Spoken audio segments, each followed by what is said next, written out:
رحمۃ اللہ وبرکاتہ۔ میرے پیارے آقا صلی اللہ علیہ وسلم کے پیارے دیوانوں، یہ سامنے دیکھیے خانہ کعبہ کا طواف کا کتنا حسین منظر ہے ماشاءاللہ۔ اس پر مجھے ایک نعت شریف کے اشعار یاد آ رہے ہیں جو میں آپ کی نظر کروں۔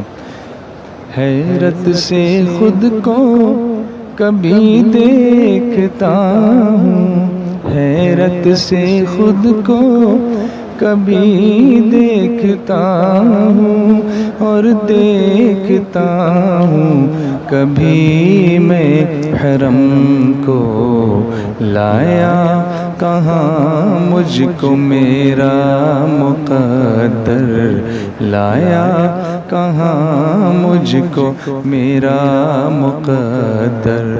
اللہ اکبر اللہ اکبر اللہ اکبر اللہ اکبر۔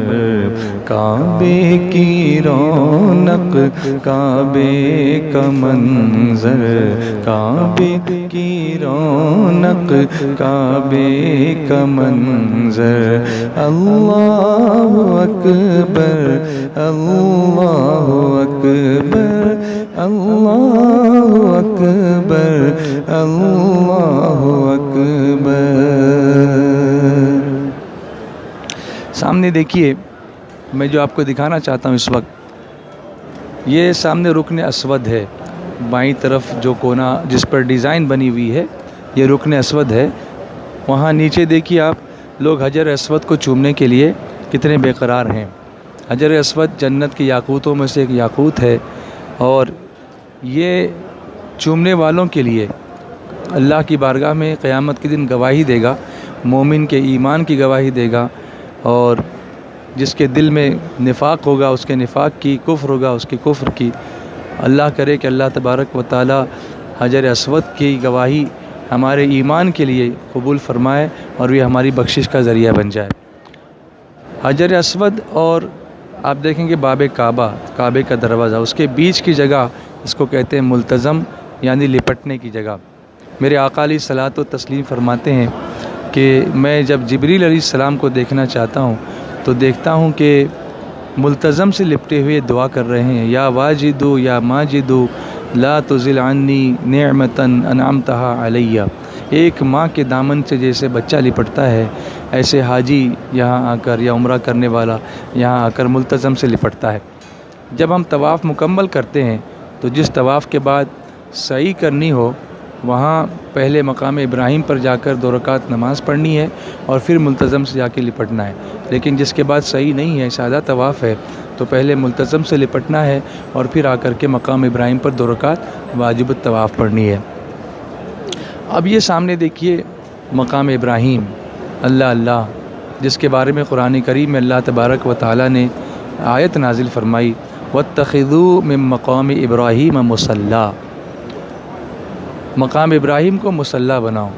میرے آقا علیہ الصلوۃ والتسلیم فرماتے ہیں کہ جس نے مقام ابراہیم کے پیچھے 2 رکعت نماز پڑھی، اللہ اس کے اگلے اور پچھلے گناہوں کو معاف فرما دے گا۔ میں عرض کرتا ہوں، اے اللہ، سارا کعبہ تیرا، حرم تیرا، یہ مقام ابراہیم پہ تو نے کیوں بلایا؟ تو رحمت جواب دے گی کہ میرے بندے، وہاں میرے خلیل کے قدموں کے نشان موجود ہیں۔ اللہ اکبر، خلیل کے قدموں کے نشان، یہ نشان محفوظ کیوں رکھے گئے؟ اس لیے کہ حضرت خلیل اللہ کے قدموں کے نشان ہیں۔ جب کعبے کی دیواریں تعمیر ہو رہی تھیں، قرآن نے اس کو بیان کیا۔ اللہ تعالیٰ قرآن پاک میں ارشاد فرماتا ہے، وَإِذْ يَرْفَعُ إِبْرَاهِيمُ الْقَوَاعِدَ مِنَ الْبَيْتِ وَإِسْمَاعِيلُ رَبَّنَا تَقَبَّلْ مِنَّا إِنَّكَ أَنْتَ السَّمِيعُ الْعَلِيمُ۔ دونوں دیواریں اٹھاتے تھے، ابراہیم علیہ السلام اور اسماعیل علیہ السلام۔ اللہ نے جنت سے پتھر بھیجا، اس پر ابراہیم علیہ السلام کھڑے ہوتے تھے، اور جیسے جیسے دیواریں اونچی ہوتی تھیں تو سیدنا ابراہیم علیہ السلام کے لیے پتھر اوپر اٹھتا جاتا تھا۔ یہ سب سے پہلی لفٹ تھی، ایسکیلیٹر تھا یا ایلیویٹر تھا، جس کے لیے کوئی الیکٹریسٹی نہیں تھی، صرف نبی کے قدموں کی برکت تھی اور پتھر میں زندگی آ گئی تھی۔ وہ پتھر بھی بڑا عاشق تھا، اس نے اپنے نشان، اس نے سینے پر ابراہیم علیہ السلام کے قدموں کے نشانوں کو ثبت کر لیا، قائم کر لیا، تو اللہ نے اس کی عظمت کو یوں بڑھا دیا کہ اسے مقام ابراہیم بنا دیا، اور ہمارے لیے گناہوں کی بخشش کا ذریعہ اس طرح بنایا کہ اس کے پیچھے 2 رکعت جو نماز پڑھتا ہے اللہ اس کے اگلے اور پچھلے گناہوں کو معاف فرما دیتا ہے۔